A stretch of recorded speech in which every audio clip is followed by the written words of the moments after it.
Hello, everyone. Welcome to another session of GunnerKing's Court. Today, I've got a very special guest, Curran, and yeah, it's great to have you on today, Curran. Cheers, mate. Appreciate it, man. Appreciate it. Looking forward to discussing for sure. our stories, but what I wanted to do first was just kind of give you a chance to tell everyone who you are, what you're about, and where you can be found as well. So yeah, take it away, man. Yeah, I appreciate it, man. So my name's Curran. I'm one of the hosts on Ball Over Passion. It's a new podcast. We just started a couple of months ago, maybe not even 2 months yet. And yeah, just a normal Arsenal fan. Really, just trying to get some content out there, trying to make the content there a bit more about the actual football on the pitch rather than just passionate narratives. Hence the name. Appreciate you having me on, GunnerKing, and hope we can have a good conversation today. Yeah, exactly. And I think that's the main reason why I got you on. I think we caught each other on Twitter on a few spaces, linked through EMILE and a few other fans forums as well. And yeah, I really like the way that you try and look at things a bit more objectively, remove the emotions out of it, which we can all be privy to, sort of having those moments where they do take over a bit. But yeah, I think that's what I really liked, about your guys' content. And I appreciate it, man. It's you guys should definitely check them out. And I'm sure that I'll be jumping on more of their shows in the future as well. Anytime, buddy. Whenever you're free, man. Be good to have you on. Exactly that. We work really well together. So yeah, we think there's a few stories that we wanted to discuss today, but then some general points that we wanted to make about Arsenal's transfer business and how we are conducting that so far. So first of all, guys, obviously don't forget to like the video, subscribe, follow. The Armoury TV has launched and is here now. We're part of the FTB Sports family. You've got other fans forum groups on there. But yeah, the first story that we want to get into, and this one doesn't seem to go away, and I can't lie, it's beginning to really yeah, it's a bit draining, isn't it? Yeah, I think a bit draining is an understatement. I think Smith Rowe, it's looking like Villa are preparing a third absolutely derisory bid for the man that is Emile Smith Rowe. Reports are that Arsenal will reject it again, and I'm not surprised because for all intents and purposes, I think the contract negotiation is done. I personally think Arsenal are waiting to make a number of announcements in tandem rather than just kind of do things one-off piecemeal. Really to attempt to get the fans back on board. Nothing that Smith Rowe has said or done has given the impression that he doesn't want to renew his contract. I mean, what are your thoughts on it all, Karen? Look, I'm going to take this from a purely analytical standpoint. I'm not even going to put any emotion because the emotion is clear. The guy loves the club. The kid loves the club. He's been here since 8 years old. But you're talking about it from a purely analytical point of view. If you look at ESR, you look at the fact that he's starting in terms of at a club that is in such high regard in terms of English football. With the third, I can clearly say it, with the third biggest club in England, he's starting. He has a manager that believes in him. He's broken through and played for consistently throughout the season. He was fostered back from his injury from the beginning of the season and he has a rapport with the manager. All of a sudden, he's suddenly going to get turned by Villa, who finished below us, don't have any European football as well. And because of their project, I mean, why would he change projects from a project that he clearly is enjoying being part of? It doesn't make any sense. And if Villa can try all they want, make a bid for 80. Make a bid for 80, and maybe we can talk. Make a bid for 85, maybe we can talk. Make a bid for 90, and we'll sit down and have a meal together. But until then, jog on. Seriously, there's no need for these bids. 35 million? No way. It's an embarrassment. I mean, is it 2 years or a year that he's got left on his contract? I think it's a year. I'd have to check to be sure, but I'm pretty sure I think it's a year. But maybe it's 2 years. I can't tell I can't remember off the top of my head. Even with that, it's just an embarrassing bid, isn't it? You know, like the It's third one. like They've gone literally. up in like 5 mil increments with the first two, and then they've only added another 2.5 million for the third one. For me, what it is if you look at the importance of Emile Smith Rowe at the club, a lot of the changes in the season, the second half of the season, can be attributed for the creativity and the runs that he was making in that second half of the season. You can say it all you want, Charles. European Cup holders, but when were the European Cups, mate? When was the last time you won a trophy, mate? When was the last time you even finished top 4? Like, come on. You haven't done anything this century, not decade, not year, century. So this is the gripe, right, that I have with a lot of fans, right? You know, like, look, Leicester fans as well are starting as well. Yeah, we can accept, right, that Arsenal are not the Arsenal of old. They're not where they used to be. But you know, I hear people saying, "Oh, you're not a big club anymore," or you know, these clubs are getting bigger than you. Now, the first one I want to get to is I'm not going to mention the content creator's name, but I've got a particular gripe with him, a certain United fan that, you know, is constantly on his channel berating Arsenal, saying stuff, in my opinion, for clicks and views. You know, talking It's about everyone, bro. The big club anymore, but we are the third most successful club in England, and you know, we are the most successful in London. You know, European trophies aside, regardless, you know, we are the most successful London team by a long shot. And quite frankly, what happens is, you know, for the past 10 or 15 or even 20 years, we haven't been the Arsenal of old, but that doesn't mean you stop becoming a big club. What happens is other clubs get bigger and their size becomes closer to ours. But Chelsea have spent 2 decades being more dominant and still are not more successful than us. So no, we're a big club. Now, not even close to being successful. Let's put it that way. When Liverpool went 30 years without winning a league title, no one said they weren't a big club. No one was having a conversation, you know? So I just find these things hilarious. You know, I mean, Villa are a bigger club than us. Well, you know, their stadium seats 41,000 people. Ours, what, 60, 65? We've got a much bigger global brand. We generate more revenue. We've won more league titles. We've won more trophies overall. We have a larger fan base. Remind me what you were saying about Aston Villa being a bigger club than us, buddy. Yeah, let me put it this way. So in that situation that Mr. Charles here is putting, are Celtic a bit bigger club than us because they have European trophies?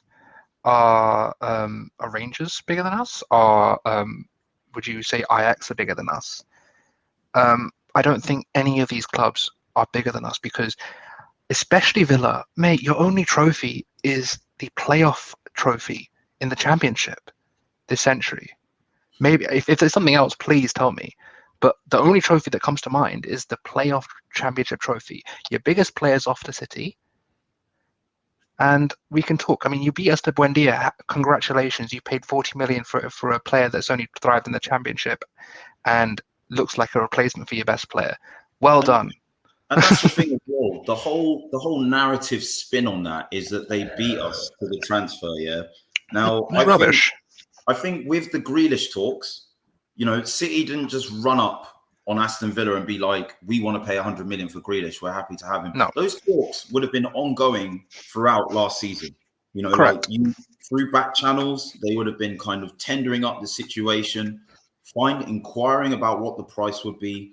The structure of the deal, they would have been discussing that together, but we know that City do tend to just like to just put the money on the table, turn up with a duffel bag.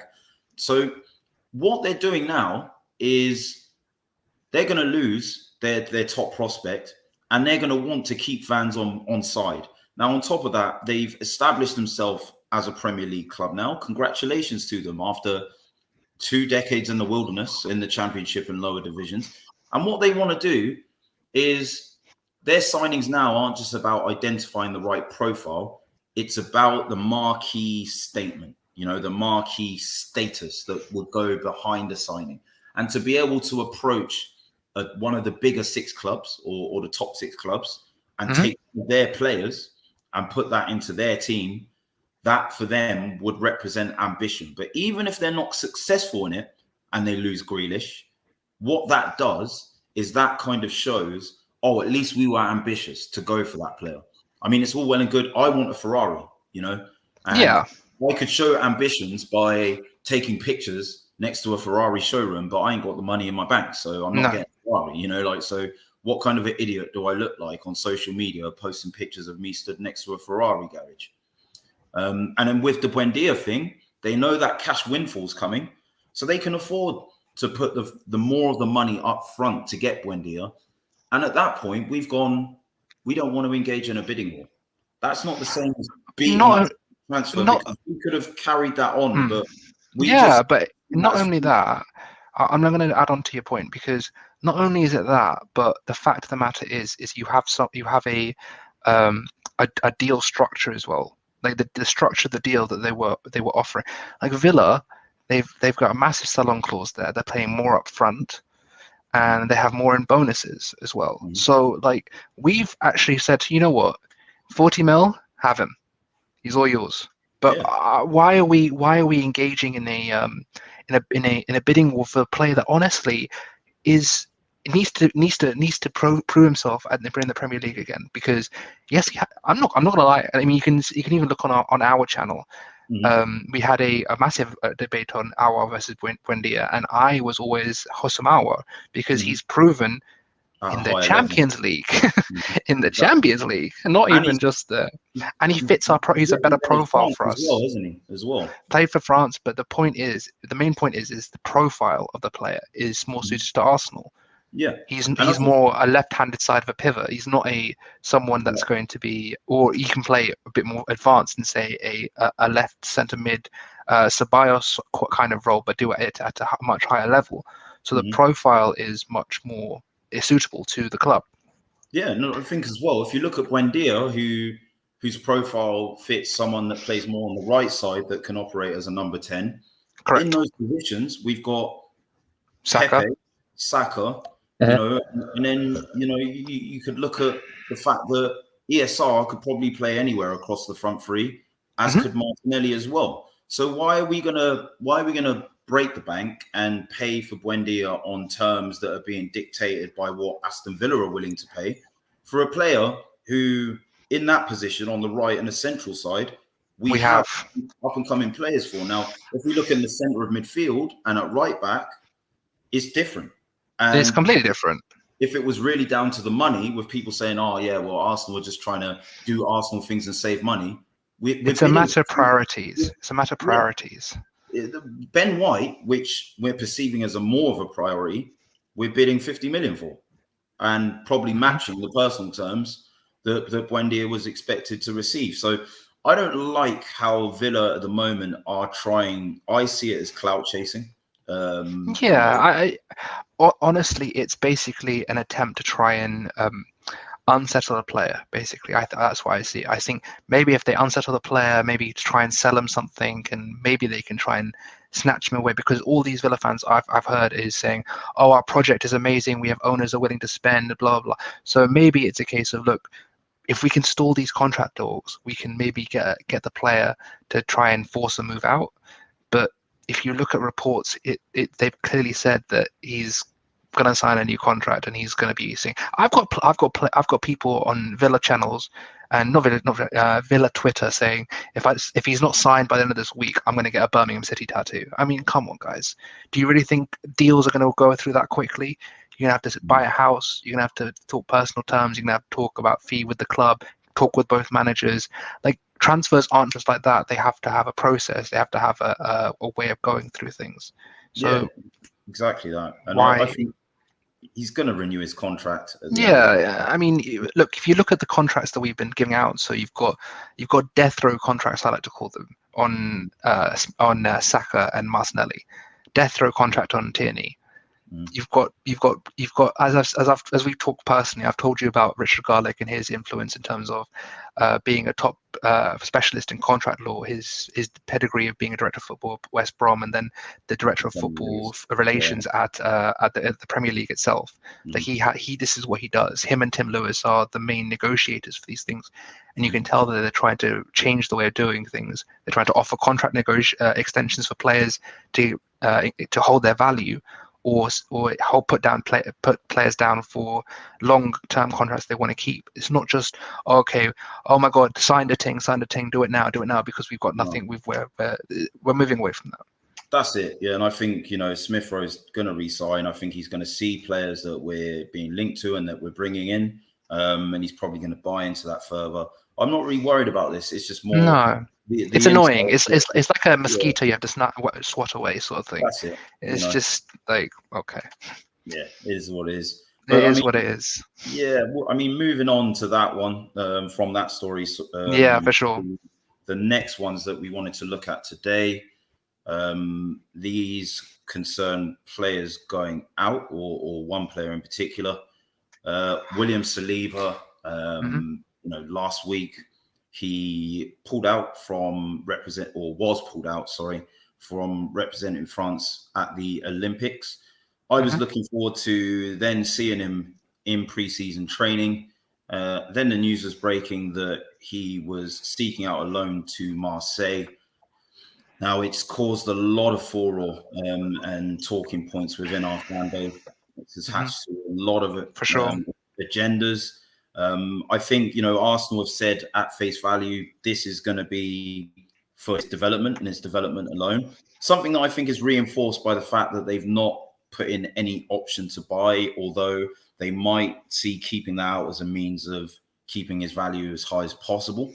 But yeah, I think, there's just so much to unpack with this story. My thoughts, I want Saliba to at least have a chance in pre-season training to see what he could do. And I think that's something that was discussed quite a lot with, sort of the team and the news that was coming out with that. Obviously, that's not going to be the case. But, you can see at the other side of it, he's a young defender plying his way in the trade. And all it would take would be a few mistakes with our fan base at the moment for him to completely change his perception within the fan base. Curran, discuss, how this situation. That's exactly what I wanted you to do, man. I wanted you to pull out this comment because, all right, so there's a lot to say about the Saliba situation. So, Gunner King, how old is William Saliba? Saliba, he's 20 now, right? 20, correct. Just 20 years old. So how do you know how many centre backs at the age of 20 in the top 5 leagues last season got more than 1,000 minutes at in the Premier League, or in their league, or in competitions in the season? It's 4 of them. Not in the Premier League, in the 5 leagues. In the 5 leagues. The 5 top European leagues. We're talking there are like four players that are getting quality minutes so you're talking about starting and quality time, right? I think it's 4 or 5. George gave me that information. If it's 5, it's 5, but I'm pretty sure it's 4. It's a small number, small number. Yeah. But my point is that we're sending him to a club that he wants to go to. Okay. Yeah. I would prefer him at the Saints. I prefer him at Newcastle. I get it, Premier League football. Improve his aerial ability, his toughness. He would have to learn to release the ball quick, because sometimes he dallies on the ball. You don't have that time in the Premier League. So I understand the uproar about him going to Marseille again. But again, you have to realize we're in a very unique situation with the player. It's not like this is a usual, send him on loan, this is fine. There's been a lot of behind the scenes nonsense, a lot of people trying to gripe either which way, a lot of unfortunate incidents, for example, his mother dying, and personal issues. And in terms of the players that he was falling into, the only reason I don't want him going to Marseille is because Matteo is going to go there, and we're going to discuss that later. But That's my only main issue with Marseille. I don't mind him going there, but I just don't want Guendouzi getting in his head and being like, look, why are you going back? Blah, blah, blah. It's the only reason why I don't want him going there. He can play Europa League football this season for Marseille. We can't even give them that. He'd be playing 10, 15, max 20 games this season. He's going to play 40. He's going to play 35 to 40 games to them. He's going to get a full season. The thing is as well, I think, you know, when you compare that to the playing in the Premier League, a league he doesn't know yet, at a club that perhaps, well, he has no affiliation with. I mean, people say Southampton. They took Minamino from Liverpool in January. And, okay, he had a few injuries. He was probably promised game time. And because it wasn't an immediate impact or an impact near enough immediate enough to warrant walking into that first team, for one reason or another, he hasn't got a great deal of minutes. Now, if Minamino is going back to Liverpool now, and you're looking at his loan deal as from a perspective of success or failure, most people would say failure. His value's probably gone down. His stock has probably dropped, along with his confidence and his ability to see a pathway to Liverpool's first team. Well, I couldn't even get into Southampton's, because the Premier League, not just our fan base, but all of the Premier League teams are some of the least forgiving. I think the only ones I would equate to us in terms of unforgivingness is the top Spanish teams. So your Real Madrids and your Barcelonas, they will make or break a player in 100%. Millifractions of a second, right? So I understand why he would want to go to a French club where his stock is high. He was put in the La Liga team of the season. Ligue 1, team of the season. That's fine. Based on going there in January, he clearly understands the pace of the game in France and the expectations. So you would bank on him playing more first team minutes for Marseille at Premier League level. We're talking Ligue 1 games. We're talking Europa League games, Coupe de France games. There's going to be a lot of games for him to play, and it allows him to get like reliable minutes. And this is the other thing I'm going to mention. This is the first time as an Arsenal player he's going to have a full season, because last season he was disrupted by the stuff going on the first half of the season, and obviously we've now realized that the loan, the Rennes loan, was not our fault. It was Rennes' fault in terms of not being able to negotiate the deal, and then eventually he went to Nice. And even with the Stade Rennes loan, he wasn't play a full season. This is the first time he's going to play a full season. And another thing I'm going to mention, guys, is if we can qualify for Europe, even the Champions League this season, do you really, really think that William Saliba is going to go, oh, I don't want to play for a Champions League club because of personal issues? I'm gonna leave and go play for, I don't know, Monaco or something. No, if we do our part, he does his part, there's going to be a coming together. And this whole issue about Saliba not being rated or not, no. It's very clear what Arteta's done here. It's the same thing he did with Willock. He's seen that there's a player here that is not up here, is not as good, and is not developed enough to start for the first team. So he's just gone, look, I want you at this club. I see the quality you have. I want you to go on loan. I want you to get game time, and I want you to come back and show me what I'm missing. And if Saliba himself is someone that is expecting at 20 years old to come and just go, okay, that's it, I'm starting, I don't care what anyone says, doesn't matter, whatever, then he's not an Arsenal person. He's not someone that I would want at the club. You earn the shirt. You earn the ability to wear that shirt. It's not just given to you. I definitely think that's crazy what you said about only 5 players that are 20 or younger in all of the top European division are actually getting a significant amount of first team minutes. Now, I've always said this, and I'll continue to say this, the central defense position is a unique position whereby a lot of what you need to know about awareness, positional sense, the ability to anticipate and read the game, you just don't learn that on the training pitch. Like the ability to be composed. These are all intangibles that invariably you have to learn on the job a lot more than in other positions. When you're an attacker, you know, and we spoke about this just before the show, when I was training to be an attacker, you could do dribbling drills. You could learn, you know, you could improve your shooting by practicing shooting drills.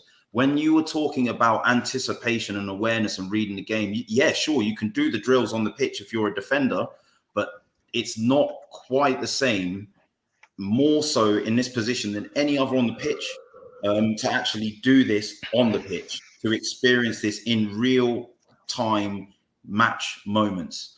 And this is why people talk about defenders peaking at a later age than attacking players, because they spend those formative years making those mistakes. And the toxicity levels in particular in our fan base, because of our current situation, is so high that one mistake will break you as a player. And when you're a young player and you're trying to feed on confidence to build yourself up and establish yourself further, you're not going to get that when every second you make a mistake, someone on social media making a meme out of you. So listen, we've said what we said about, you know, agendas. I don't believe Arteta has an agenda against this guy. I don't believe Martinelli is another player that he has an agenda against. No one talks enough about the cruciate ligament injury. Curran is a doctor who understands the medical nuances of the actual recovery involved, you know, from such an injury. And let me tell you, it's no joke. You know, my best mate also did the same thing. He had muscle wastage around his leg, where his leg was visibly smaller for 3 months afterwards, you know, and he had to get that back just to be able to walk on the thing, you know. So, you know, people just say things a little devoid or missing of context, and I don't think that this is an instance where there is, you know, an agenda against Saliba. I just think this is the best for his development at this time. And Uncle Laurie picks up a good point here. So basically, so the last thing I'm going to say on the Saliba situation, and I'm going to let you finish, but the other thing I want to know is what top 4, nay, even top 6 club has a partnership of 2 defenders under the age of 23? Because you'll have Gabriel and Saliba. I want to believe that they can do it together, but like, just think about it. Just think about it. Centre back is the one position in the team, along with goalkeeper maybe, that you need experience. You need the ability to read a game. You need football intelligence. You need the ability to say, look, okay, the angles of crosses, the movement of players in the attacking third from the opposition. How do you read things? How are you covering for other players? You need that tactical intelligence.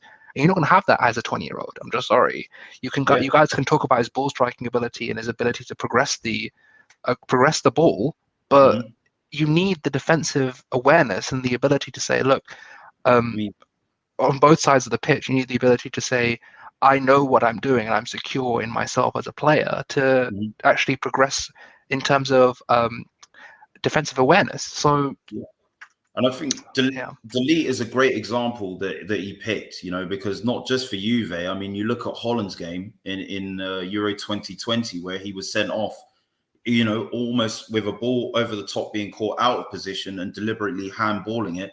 You know, that cost his country, not just Juventus. You know, and that's something he's going to have to learn from. And look, I'm not here slandering Delete. He's a great player. Yeah, this is just the reality of young defenders. You know, that these mistakes are going to come and they're going to continue to come.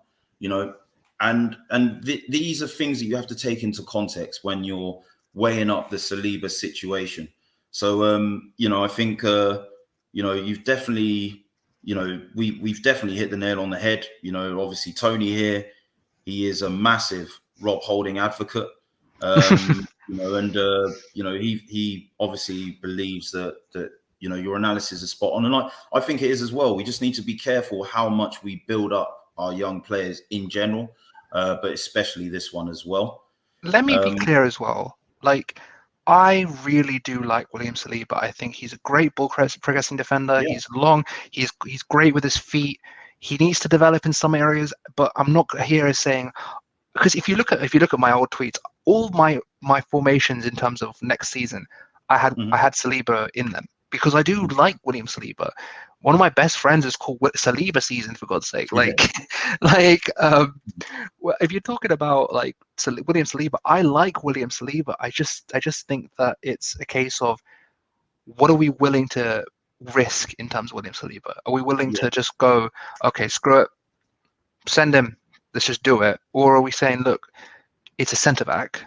I mean, do you remember that quote from Arsene Wenger?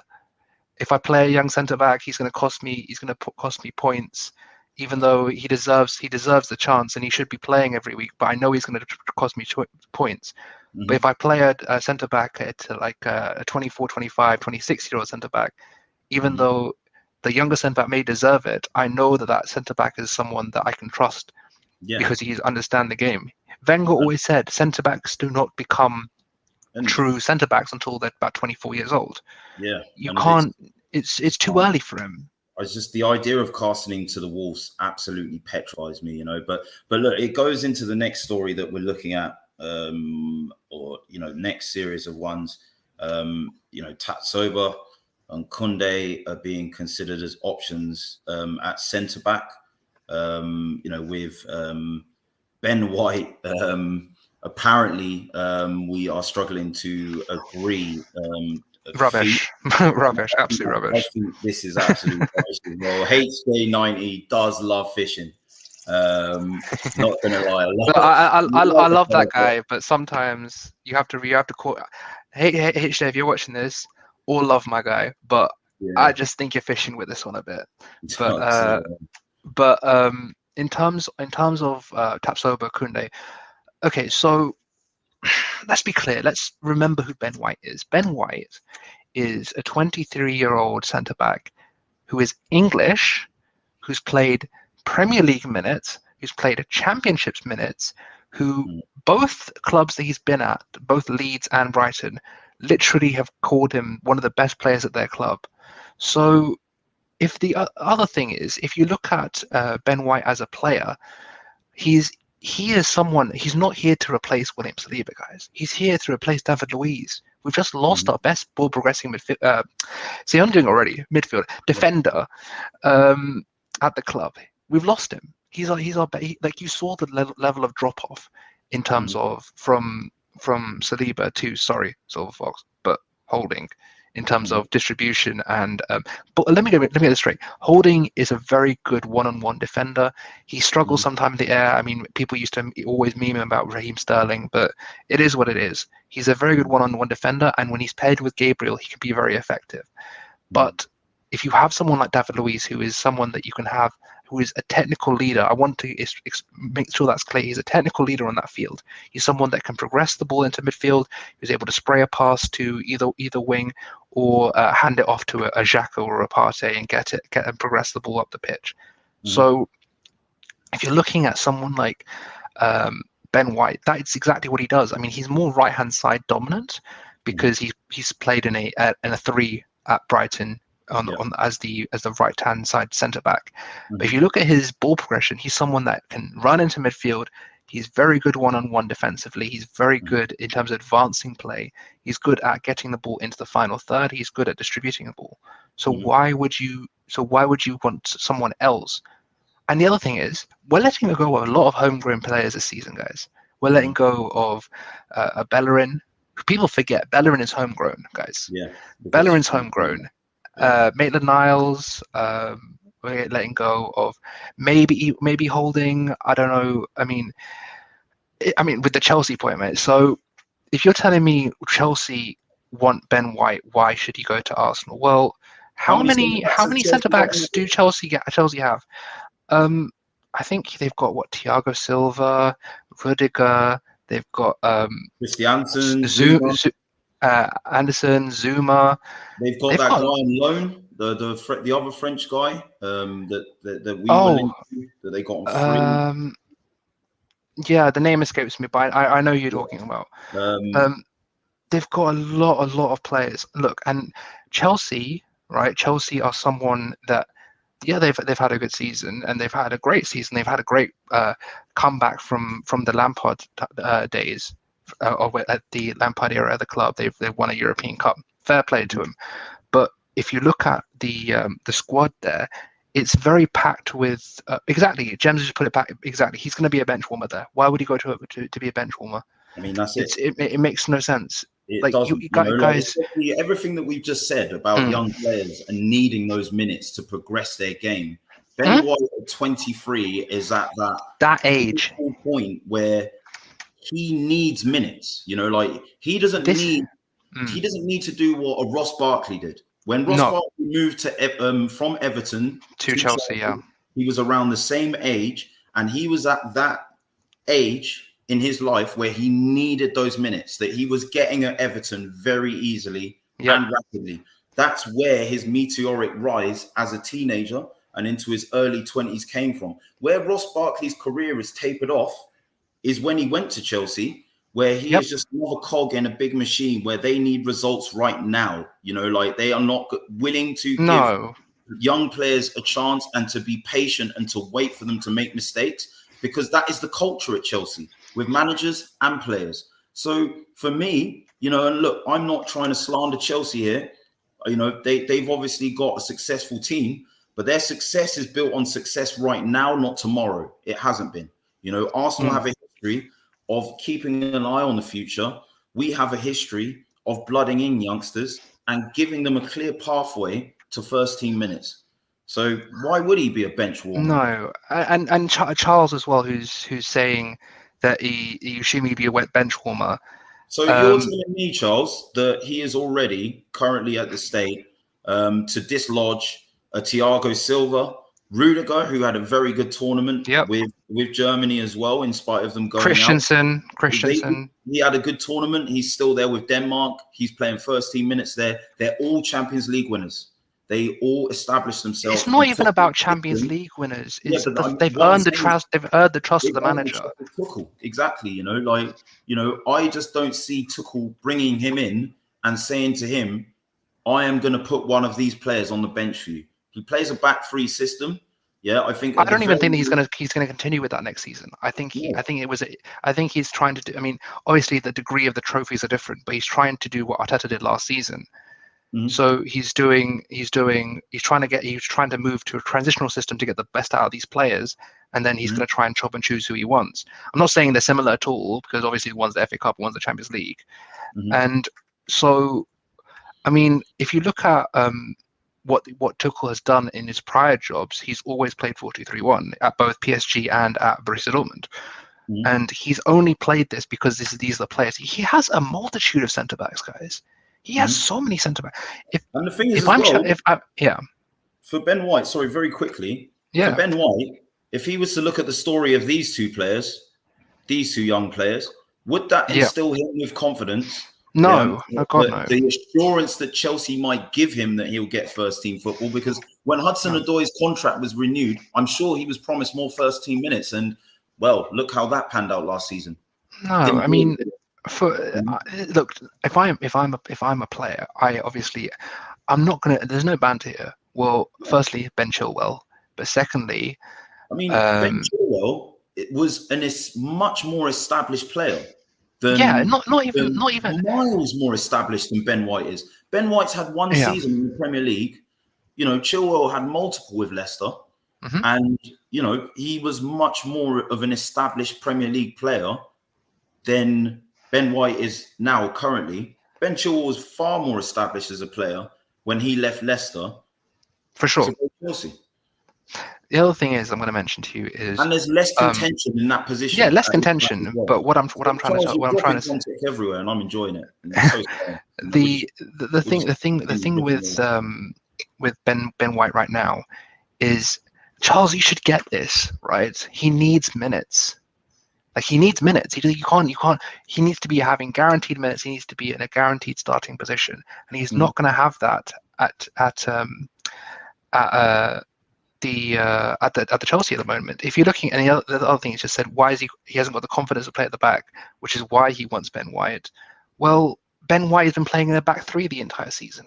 So where is the logic there? I mean, sure, I can see it, but mate, you have Ross Barkley because of the exact situation we're talking about. If anyone should understand what we're talking about here, it should be you, because you got Ross Barkley because he wasn't getting minutes. So that's how that's emerged. So it's a bit of a silly point, to be honest. Yeah, but exactly that. You know, and look, and I think Tadsova's a good player to be linked to as backup. Some guys have talked about wanting him more. 60 million, 60 to 70 million. I'm sorry, but we have a homegrown England international here. I like Tapsoba, but I think he's great in the air. He's great progressing the ball. He's great as a defender. But look, the main thing with Ben White is it looks. What do I always tell you, GunnerKing? I say to you, I don't believe anything until it's on the website. I've said it. I've said it on Ball of Passion. I've said it on Twitter. I don't believe anything until there's a shirt in someone's hand or a hand on someone's back and a pen in their hand. I don't care about any of these Twitter rumors, ITKs, even Sky Sports with that guy, the bald guy who's going on about. I'm sure you saw. Oh, we think this, we think that. I don't care what you think. Give me some reports.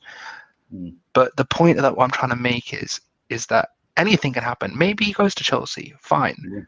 But all signs are showing that he's agreed personal terms. He's signed. He's not signed, but he's agreed personal terms. A fee has been agreed, and we're waiting for the Euros to finish. And the thing is, with this point as well, Ben White has been watched with LFC and Man United for the last season or two. He has. Then why in the bid? Because the same reason that we are harping on about here. They don't want to give him the assurances of first team football. They can't give him, you know, because he's not like he's still rough around the edges and needs to be developed, you know. So for him, you know, it's probably more important that he can be assured first team minutes than it is to go to a big club. That move to a big club is always going to be there for a defender at 23 years old, you know. And who's to say he does well here, you know, in a few seasons, you know, those big clubs come knocking, the right amount of money comes in for everyone involved, and he gets a big move or whatever. You know, it's not what I would want to see personally, but at least, you know, it's less of a risk than going to a big club now, not getting those minutes, and then his career stagnating, you know. So, you know, it's laughable. The only thing you guys have for you is that you get more minutes, Ross Barkley pants, and I don't support Chelsea. Well, yeah, I mean, look, irrespective of who you support, I think the points, you know, with the Ross Barkley comparison, you know, and Ben White's situation still stand. You know, as Curran said, we've agreed personal terms. I think it's just hammering out the fee. I don't think it's a case of the money. It's how the fee is actually structured that is being discussed at the moment. And all of the parties involved expect that, you know, to be agreed. But obviously with, you know, the size of the transfer in terms of the money involved, with the player being at the Euros himself, and with England, you know, obviously progressing through the tournament, and that probably being at a detriment to agreeing certain facets of the deal with the player. And I think, you know, I'm not really worried. You know, I expect. No, I mean, look, the thing is, we'll move on to a different guy. We'll move on to a different target. I mean, Charles, I know you're a Villa fan. Don't worry about it. I know you're not a Chelsea fan. But the point I'm trying to make with this this whole Ben White deal is, I don't care in reports. Just show me either someone sign him or we sign him. I'm fed up of doing these he said, she said kind of debates. It's just sort of, let's see who we get. This is why I struggle having these transfer talks in beginning of July. Like, who cares right now? So it's very early. You know, and you know, Charles, credit to you. You're a Villa fan. Obviously, you want to see us in the mud at the moment. You know, I mean, when you're a big club, you don't need to worry about what other clubs are doing, to give yourself shine. You know, that's not for us. But moving on anyway, story-wise, you know, it's looking like, and I have seen pictures of Guendouzi actually out in Marseille now. Yeah. A 1-year loan fee with an obligation to buy, right? I thought it was buying him outright, but I mean, that works if there's an obligation involved in that transfer. Guendouzi, look, to be clear, a lot of people in my circles know my thoughts on him. Talented player. I think there were a lot of issues. They weren't all his fault, so to say, but for one reason or another, a lot happened, and I think we need to draw a line under that. He needs a new environment as much as we need a new player in that position. Well, he's had multiple new environments, and he hasn't really worked, does it? So, look, I appreciate Matteo Guendouzi for the one season he was here. He had a very good, was it 3 or 4 games? I think there was a Villa game he played very well, and there's a couple of games that he did well. Fine, great for it. So, but what he's displayed in terms of character, in terms of the impact on the culture of the club, it's very disrespectful. He's praised. He's gone and tweeted at Unai Emery for winning the Europa League. Doesn't care about his own teammates winning the FA Cup. He's gone after Burnley players and had issues with players off the field. In Dubai, he had issues with David Luiz and Willian. He's had issues consistently throughout his career. If you look at what the Hertha Berlin manager said about him, he said he acts like he's still in puberty. Yeah. Like, he's consistently, every single manager this guy has come up against has had issues with him, and people can call it passion or people can call it whatever they want. But the issue is you're a professional footballer. You're paid thousands and thousands of pounds to kick a ball about every week, and it's a very admirable. I love this game. I love watching players. I'd have no issue with the money they get, but if you're going to pay that money, you act like a professional. Yeah. You don't act like whatever. Like, we've had issues with players in the past that have done this. We've had like Sanchez or other issues in the past, and I can't stand it. I don't care what you're doing in your personal life, but when you're on the pitch and when you talk about us as a club, you show respect. You represent us on that pitch. And the thing is, what you were saying about it being with managers and players on the training ground, it's also both clubs been on the pitch. At Hertha Berlin, he was arguing with other players.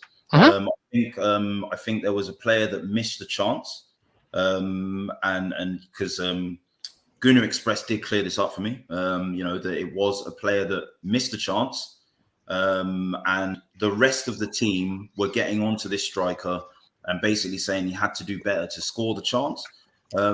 Understandable, but the thing is, you're a player that's on loan, number one, so you're not one of the established team members, and you are a younger player in that team as well, number two. So my argument would be, you've already come with a reputation as someone that has gone on the pitch playing for us against Brighton, grabbing someone by the throat and explaining how much more money you made than all of those professionals put together, which wasn't factual either. So if you've come with that misdemeanor in your catalogue, is it your place to then be on loan as a young player and be gestating one of your own teammates for missing a chance? If the established team members that are permanent team members want to be doing that, fair enough. But it can be argued. I don't want to definitively say yes or no. It isn't. No. Look, it should be, but when you bring into context what he's on loan there for in the first place, because of these misdemeanors that did also involve being on the pitch and having altercations with either your own players or opposition players, you should, in my opinion, and it is my opinion, I just think for one reason or another, whether there is justification or not, you shouldn't be involved with any kind of set to, be it with your own players or opposition players, when you are on loan at another club in those circumstances.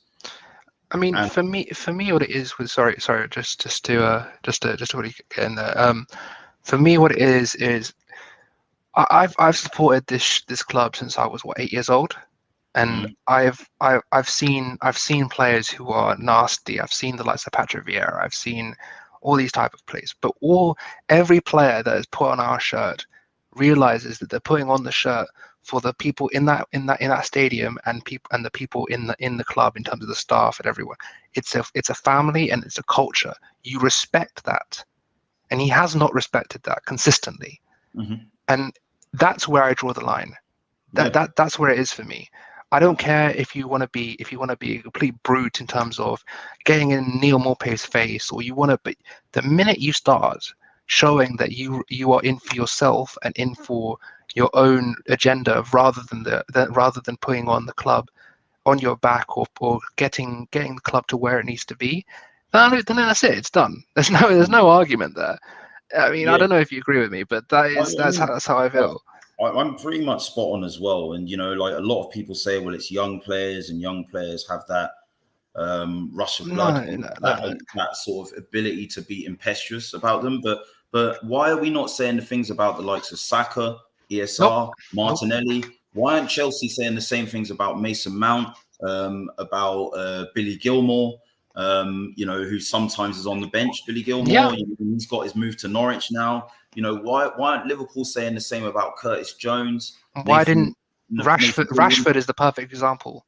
Rashford at United, Greenwood, he had his misdemeanor, but the difference was when he was involved in Iceland Gate, when him and Foden broke protocol, they both got their heads down and let the football doing the talking, and they've shown that they've learned and matured from their misdemeanors in a way that Guendouzi hasn't. You know, so I hear a lot of people, and I think the Serge Gnabry situation always gets brought into context when people are like, look, he's going to be the next Gnabry. You know, he's going to leave. We're going to see him progress, go to a big club, and become, you know, sort of this world-class player. He very may well do. He very may well do. But you know what? When Chelsea got rid of Salah, when they got rid of KDB, you know, when they got rid of Lukaku, you know, they didn't sit there and lambast what could have been when they saw what these players went on to do with their careers. They just brought in other players, and, you know, life went on for them. Chelsea still remained and continued to be a successful club. They've got Serge Gnabrys of their own. Every big club has Serge Gnabrys in it. You know, players that for one reason or another, one circumstance or another, at a young age, basically, it didn't work out, and they went to another club, another environment, another manager who was better at working and getting more out of that player. That player went on to be world class. Big clubs move on from that shit.